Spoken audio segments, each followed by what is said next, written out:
ओम श्री परमात्मने नमः।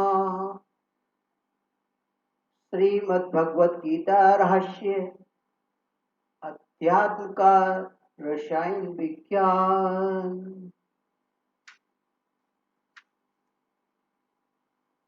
ओम भूर्भुवः स्वः तत्सवितुर्वरेण्यं भर्गो देवस्य धीमहि धियो यो नः प्रचोदयात्। श्रीमद् भगवत गीता के प्रथम अध्याय के संबंध में यह लेख है। श्रीमद् भगवत गीता रहस्य लेख किए। गीता रहस्य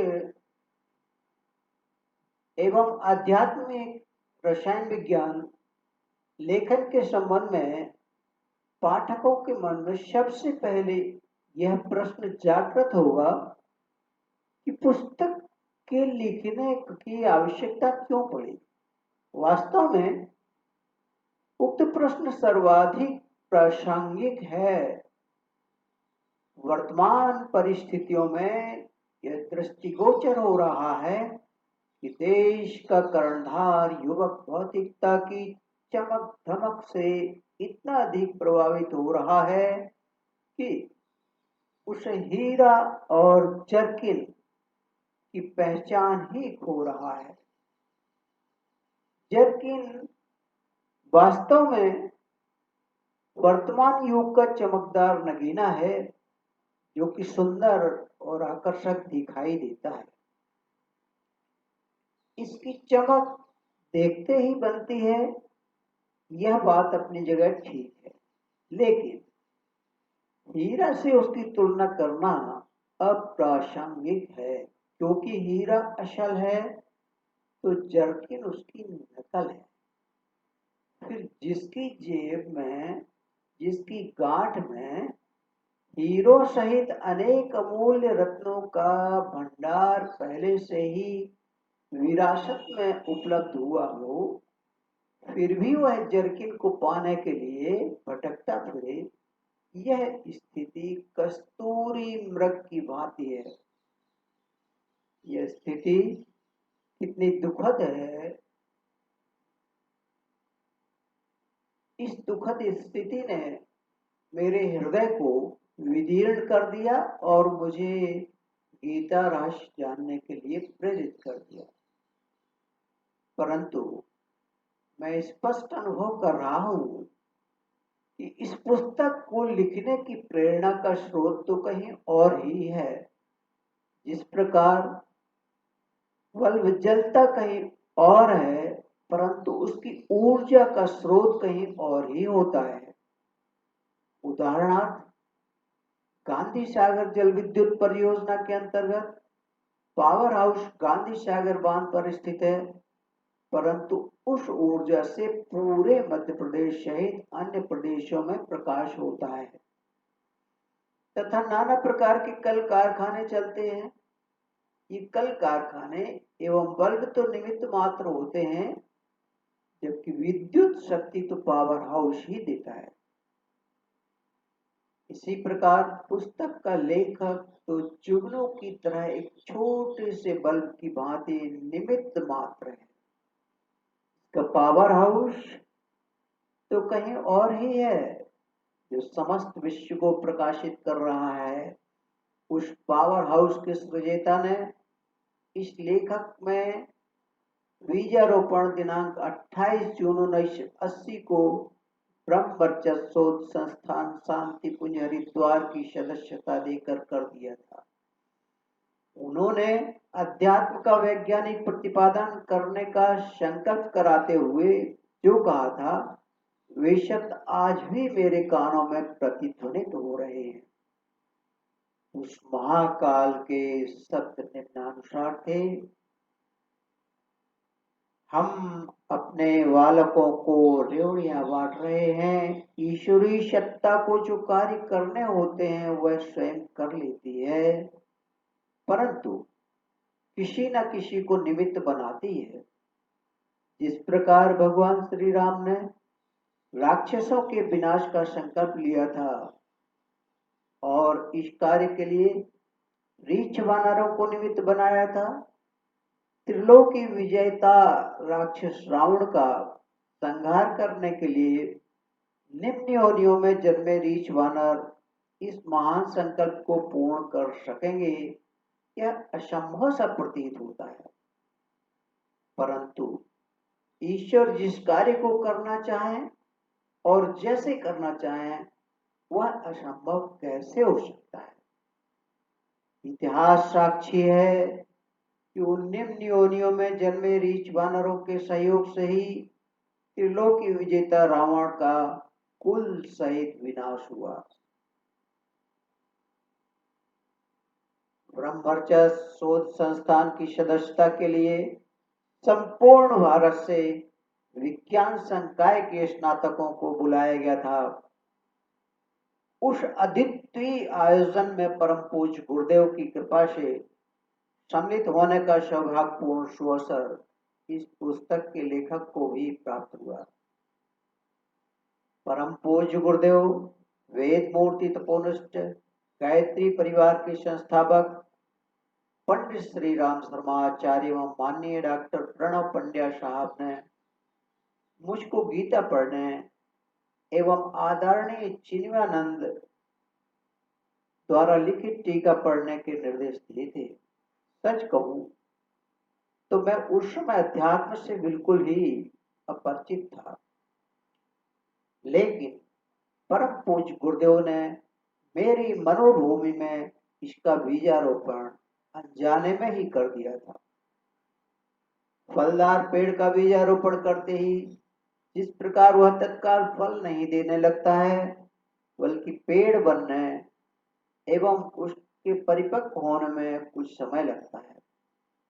कुछ पेड़ जल्दी से फल देने लगते हैं जैसे पपीता, जबकि कुछ पेड़ देर में परिपक्व होते हैं और देर में ही फल देते हैं जैसे कि आम, नारियल। उसी प्रकार मेरी मनोभूमि में अध्यात्म रूपी आम के पेड़ की तरह बीजारोपण से परिपक्व पेड़ बनने में अधिक समय लगा। ब्रह्मवर्चस्व अर्थात अध्यात्म के वैज्ञानिक प्रतिपादन का बीजारोपण वर्ष 1980 में हुआ, परंतु 38 वर्षों के लंबे अंतराल के पश्चात ब्रह्मवर्चस्व अर्थात अध्यात्म का वैज्ञानिक प्रतिपादन सामने आ रहा है। जो भी हो, परम पूज्य गुरुदेव की इस महती कृपा का अनुदान पाकर आज मेरा हृदय प्रसन्नता से अनंत लहरों में ओतप्रोत हो रहा है, क्योंकि ज्ञान दान के इस पुनीत कार्य के लिए परम पूज्य गुरुदेव ने मुझ मूढ़ और मंद बुद्धि को निमित्त बनने का सुअवसर प्रदान किया है।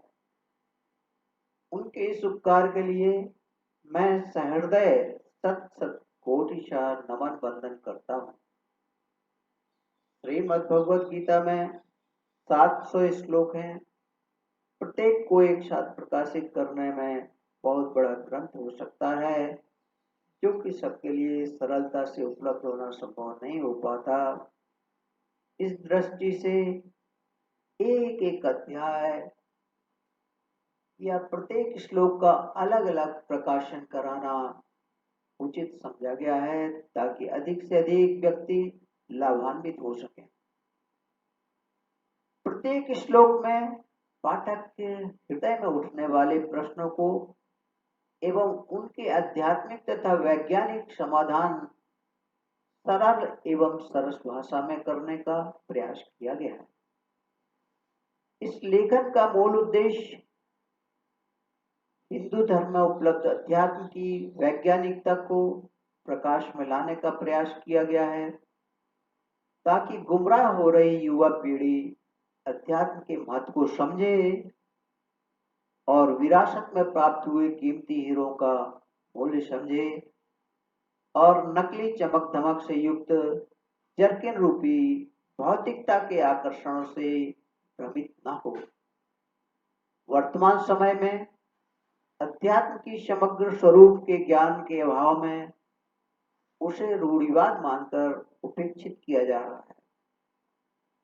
सोने के जेवर यदि मैले हो जाएं, मैल से ग्रसित हो जाएं और उनकी कांति धूमिल हो जाए तो भी वे कचरे के डिब्बे में फेंके नहीं जाते, क्योंकि सोने का अपना मूल्य होता है।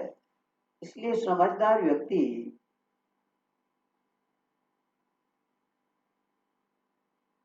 उन जेवरों को तिजोरियों में सुरक्षित रखते एवं समय आने पर उन्हें अग्नि पर तपाते तथा तेजाब इत्यादि से संस्कारित करवाते हैं। परिणाम स्वरूप वे पुराने कांतिहीन दिखने वाले जेवर फिर से चमकने लगते हैं और वही जेवर पहनने वालों की सुंदरता में चार चांद लगा देते हैं।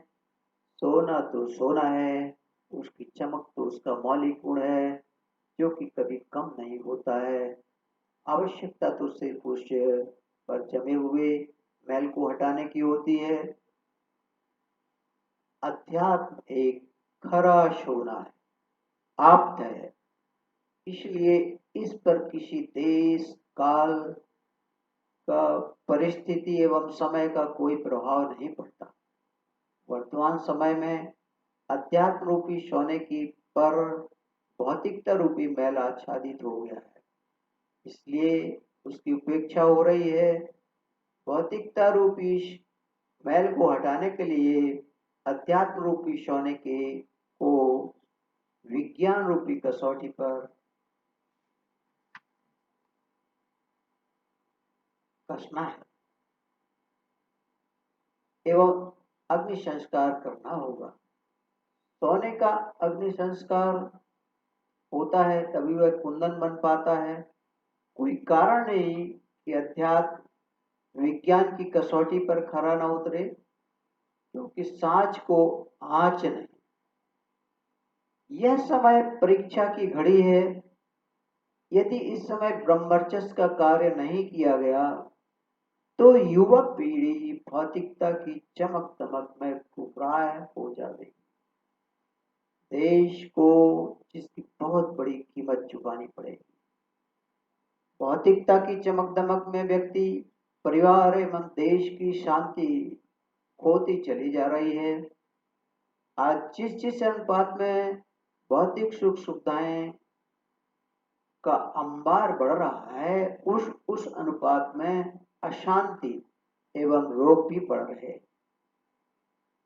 आयुर्वेद चिकित्सावेत्ताओं के अनुसार शारीरिक रोगों की जड़ें हमारे चिंतन में उपलब्ध हैं। यदि चिंतन को की दिशा सही हो जाए तो रोग और अशांति दोनों दूर हो जाएंगे। चिंतन के उपचार की कुंजी अध्यात्म है। उल्टे चिंतन को उलटकर सीधा करना ब्रह्मचर्य अध्यात्म के वैज्ञानिक प्रतिपादन का मूल लक्ष्य है। निष्कर्षतः विज्ञानों से मेरा विनम्र निवेदन है कि मैं एक मंदबुद्धि पुरुष हूँ। यदि इसमें कहीं कोई त्रुटि पाए तो उसे उसी प्रकार क्षमा करने की कृपा करें जैसे भगवान अपने भक्त को क्षमा कर देते हैं और आशीर्वाद भी देते हैं। आपके सुझाव मेरे लिए आशीर्वाद तुल्य हैं। ओम शांति।